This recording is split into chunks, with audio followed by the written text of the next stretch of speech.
Bonjour à tous, je suis ravie de vous retrouver dans cette nouvelle vidéo où aujourd'hui nous allons aborder l'inégalité triangulaire. Alors déjà il faut bien comprendre les deux mots. Inégalité, c'est-à-dire que nous n'avons pas une égalité, justement parce qu'il y a marqué inégal, vous voyez là si je cache ça fait égalité, mais là il y a marqué en préfixe 1, enfin inégal. C'est-à-dire qu'on va avoir un supérieur ou un inférieur. Et triangulaire, eh bien on comprend le mot et on devine triangle, donc on va parler des triangles. Alors, je n'ai pas pris mon petit crayon de papier, tant pis, je vais prendre mon crayon rose. Alors, je vais rapidement expliquer ce qu'elle dit, l'inégalité triangulaire. Alors, l'inégalité triangulaire, elle va savoir si un triangle est constructible ou pas, mais sans le construire. C'est surtout ça qu'il faut comprendre. Quand votre professeur vous demandera à justifier si les longueurs permettent de construire le triangle, il ne faut surtout pas construire le triangle. Alors, par exemple, je vais prendre le plus grand côté. Pour construire un triangle, on est censé prendre un compas. Ici, je ne vais volontairement pas construire les triangles. Je vais faire juste les arcs de cercle. Si par exemple, les deux autres longueurs, j'ai une longueur où j'aurai un arc de cercle comme ça et un arc de cercle, un deuxième, je devrais piquer ici. Je fais un arc de cercle, je pique ici, je fais cet arc de cercle. Vous voyez, les deux arcs de cercle ne vont pas se croiser. Pareil, je prends donc 2, 4, 6, 8. Je vais prendre pareil 2, 4, 6, 8. Allez, le même segment. Par contre, je prends des longueurs plus grandes. Donc, je pique ici, je prends un plus grand, je pique ici et je prends un plus grand que celui-ci également. Vous voyez là mes arcs de cercle? J'imagine. Là, ce que je suis en train de faire, c'est que j'imagine, je visualise. Et c'est beaucoup ça que l'on demande en mathématiques aux enfants. Eh bien, finalement, mon triangle, ici, il sera constructible puisque j'ai un point d'intersection. Vous voyez, ça forme bien un triangle. Le troisième cas dans lequel je peux me retrouver, 2, 4, 6, 8, j'avais pris 8. Eh bien, c'est mes arcs de cercle. Hop, par exemple, ici, se touchent. Là, on va avoir du mal parce qu'on suppose que ça touche ici. On va avoir du mal ici à rejoindre. Donc ici, ce sera un triangle plat. Parce que il est aplati. Là, ce sera un triangle constructif, c'est-à-dire qu'on peut le construire. Alors, je n'écris pas très bien, moi. Constructif. Et là, ce sera un triangle impossible. Impossible à construire. Triangle impossible. Par exemple, on peut dire ça.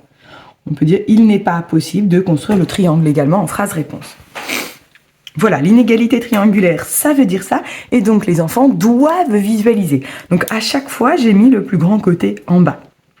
Parce que souvent, c'est ce que les maîtresses disent à l'école. Commencez par le plus grand côté, ce qui est totalement faux. Ça, vraiment, c'est faux. On commence par le côté que l'on peut quand on a les trois côtés. Je ferai justement, les prochaines vidéos, c'est construire des triangles. Et donc, j'en reparlerai. On n'est pas obligé de commencer par le plus grand côté. Mais dans l'inégalité triangulaire, on va regarder le plus grand côté. Donc, j'ai mis 3 exemples et nous allons les faire ensemble, justement, ces 3 exemples. Alors, le premier.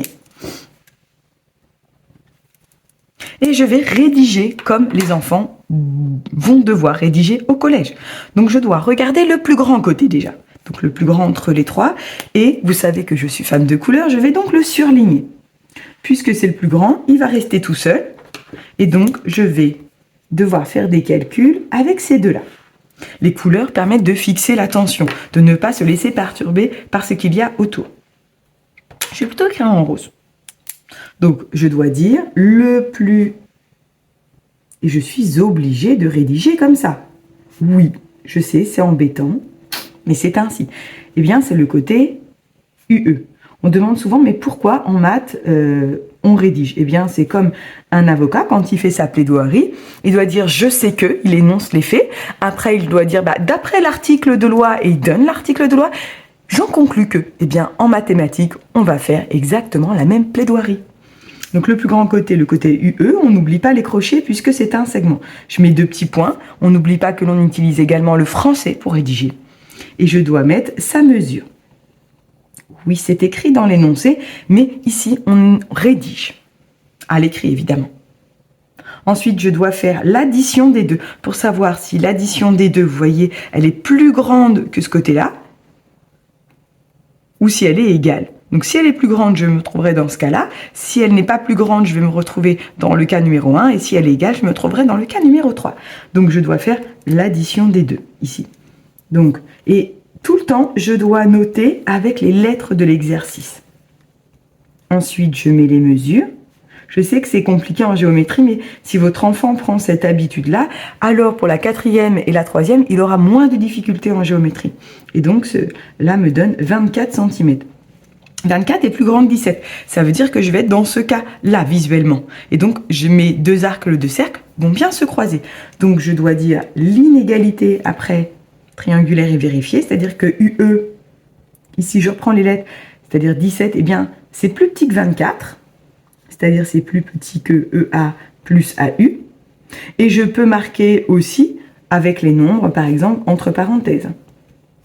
Mais le professeur voudra avec les lettres.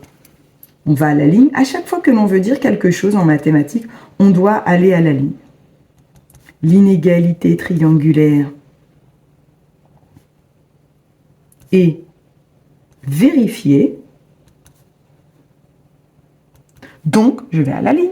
Je pourrais très bien continuer là, mais on prend le réflexe d'aller à la ligne. Donc, le triangle est constructible, c'est-à-dire qu'on peut le construire.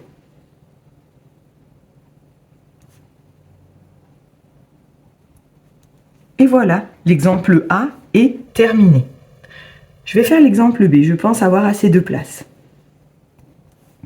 Je dois faire exactement la même rédaction. Donc, tout d'abord, je prends mes couleurs. Je vais repérer le plus grand côté. Donc 2, 24, c'est lui. C'est pour fixer mon attention. Et c'est surtout pour montrer aux enfants que c'est pas forcément le dernier. C'est pas ça, le truc, comme je le dis souvent. C'est vraiment le plus grand côté. Et on n'hésite pas, j'insiste, à mettre des couleurs. Ça fixe l'attention, c'est vert-vert. Voilà. Donc le plus grand côté, on y retourne.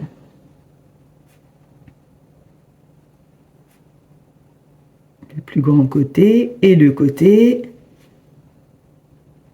Il s'appelle IR et je n'oublie pas de mettre décroché. De petits points, je note sa mesure pour mon professeur. Je vais à la ligne parce que je dois faire un calcul. AI plus RA. AI plus RA. Je sais qu'il y a toujours des enfants qui hésitent à mettre des couleurs. On n'hésite pas. Je viens de recevoir justement à l'instant, juste avant de tourner cette vidéo, un message d'une maman, parce que je suis sa fille en cours particulier, et je lui dis tout le temps, mets des couleurs pour ton attention, pour ton œil, c'est vraiment important, surtout pour l'œil. Comme ça, tu vas savoir quel nombre utiliser et quel calcul faire avec. Et son professeur est passé dans les rangs et il lui a dit bah, c'est très bien, allez les enfants, n'hésitez pas à mettre de la couleur dans vos cours. Et donc la maman m'écrivait pour me raconter ce petit épisode et vraiment j'en suis vraiment contente parce que oui, il faut mettre de la couleur, vraiment. J'insiste auprès de toutes les familles, auprès de tous les collègues qui me suivent. Oui, le cerveau a besoin de couleur. C'est pas parce que vous êtes doué en mathématiques que vous n'en avez pas, que les élèves n'ont pas besoin. Donc... Et donc, on a 6 cm. Donc, vous voyez, là, j'avais 20. Et la somme des deux, ça ne me fait que 6. Donc, mes arcs de cercle ne se croiseront jamais. Je suis dans le cas numéro 1, ici. Donc là, je peux dire que IR, eh bien, il est plus grand, alors qu'il devrait être plus petit. Il est plus grand que AI plus RA. Entre parenthèses, je peux mettre avec les nombres également pour mon cerveau. Le cerveau a besoin de voir. Donc là, l'inégalité triangulaire n'est pas vérifiée. C'est long à écrire, mais le professeur, mince, oula, j'arrive plus à écrire, sera vraiment ravi de voir que votre enfant, pardon, j'écris et je parle en même temps, c'est difficile la double tâche pour moi aussi. L'inégalité triangulaire n'est pas vérifiée.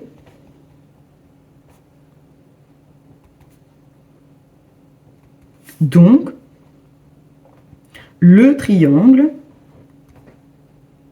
n'est pas constructible. Nous serons dans ce cas-là.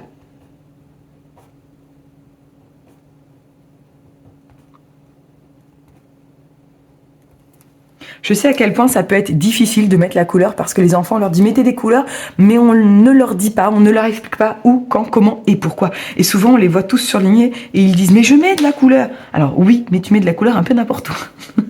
Donc, faut faire attention. Là, vous voyez, je mets pas de la couleur sur les titres, tout ça. Juste ce qui m'intéresse. Je vais devoir tourner la page pour le dernier exemple. Je m'en doutais un petit peu, mais c'est pas grave. Allez, je vais peut-être le recopier. Voilà, j'ai recopié le dernier exemple, ça m'évitait de tourner la page à chaque fois. Donc, première chose, violet, alors vous prenez la couleur que vous voulez et je repère le plus grand. Bien, c'est 14.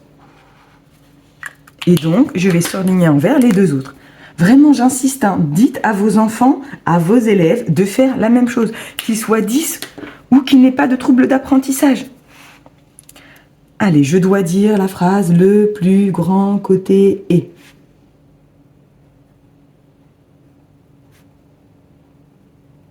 Eh bien, et le côté, eh bien, c'est AI. Du petit point, je donne sa mesure. Voilà, comme ça, ça me fera, ici, si je fais le dessin, allez, par exemple, j'aurai AI ici, 14 cm. Ensuite, je dois faire la somme des deux. D'abord, je marque avec les lettres. AL plus IL.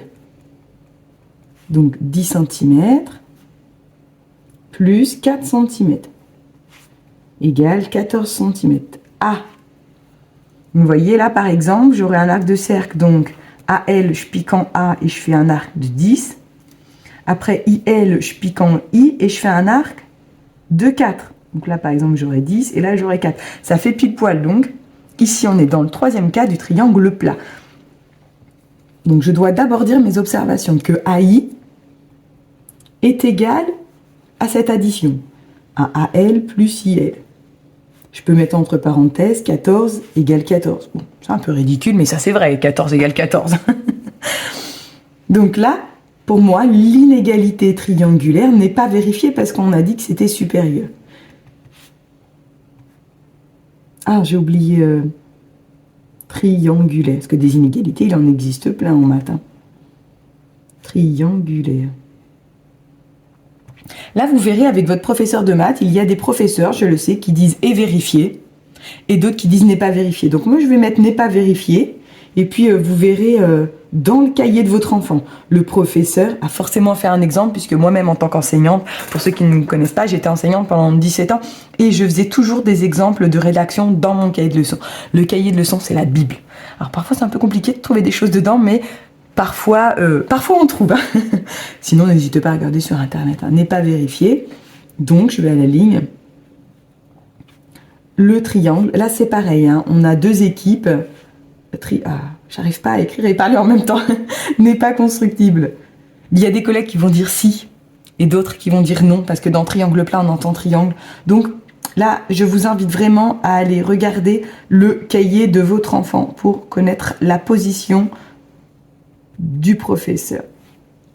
Et on peut mettre « c'est un triangle plat ». Je vais rajouter un triangle plat. Une dernière phrase parce que je sais que là, je vais avoir le point L. Souvent, ce qu'on demandait, est-ce que les points sont alignés? Eh bien oui, les points A, L et I sont alignés. Donc je vais les rajouter. Les points, parce que ça, c'est une conclusion que l'on retrouve souvent. A, L et I. Et je dois mettre une virgule parce qu'en français, oui, on fait un peu de français en maths, quand on sépare des objets, Pierre, Paul, Jacques, allez, on met une virgule. Pierre, virgule, Paul et Jacques. Voilà. Donc A, virgule, L et I sont alignés. Et voilà. Voilà, je vous ai donc fait 3 exemples ici pour vous montrer, je vais peut-être les surligner ici, quelle longueur on devait additionner. Ce sont les deux plus petites et on doit laisser le plus grand tout seul. Si jamais on se retrouve dans le cas numéro 1, c'est-à-dire que la somme n'est pas plus grande que le côté le plus grand, eh bien le triangle ne sera pas constructible. Si la somme des deux plus petits côtés est plus grande, alors le triangle sera constructible. Et si la somme est égale, là je vous invite à aller voir vraiment le cahier de leçon de votre enfant, mais sinon on parle de triangle plat et je vais le rajouter ou de points alignés. Voilà. J'espère que cette petite vidéo a pu vous aider une fois de plus et a pu aider votre enfant à réussir en mathématiques en classe de 5e. Moi je vous laisse et je vous retrouve dans une prochaine vidéo. Bye bye.